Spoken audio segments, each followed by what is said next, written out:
All right. Your brain tells you stuff that is unhelpful and sometimes downright harmful all the time. It seems like your brain is actively working against you. It just says all sorts of nonsense sometimes. For example, a while ago I was out mountain biking. I had some bike troubles, had to fix it. It took a while, and it ended up I was coming home in the complete pitch black darkness.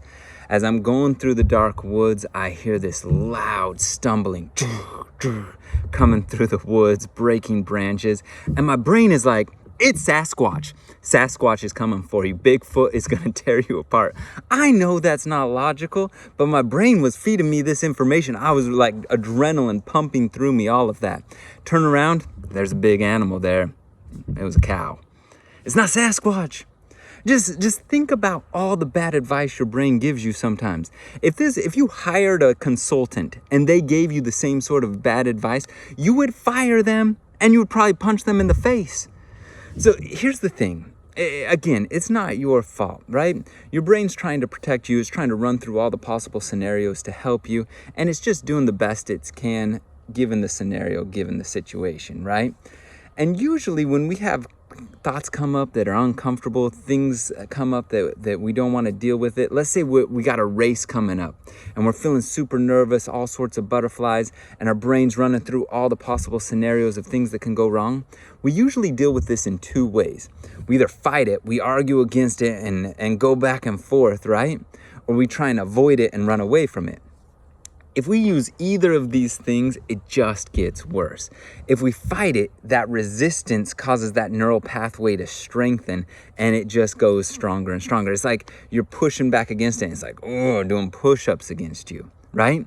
Or if you run away, it's just like giving a dog something to chase. It'll just chase and get stronger. Both fight or flight don't work to get rid of some of these damaging scenarios. But there is something that will work. And it's just to relax. Just relax. You don't actually have to do anything about it. I know that sounds crazy, but I want you to try it out. Just give it a go. See what happens here. See, basically what happens is we have all these stressful things going on in our brain, and if we'll just relax our body,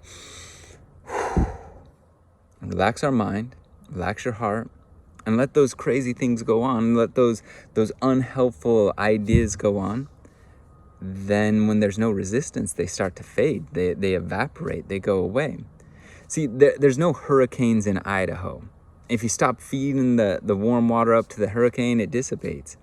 And the same thing goes here for these stressful, anxious thoughts that happen to us during races, before races, or at other times.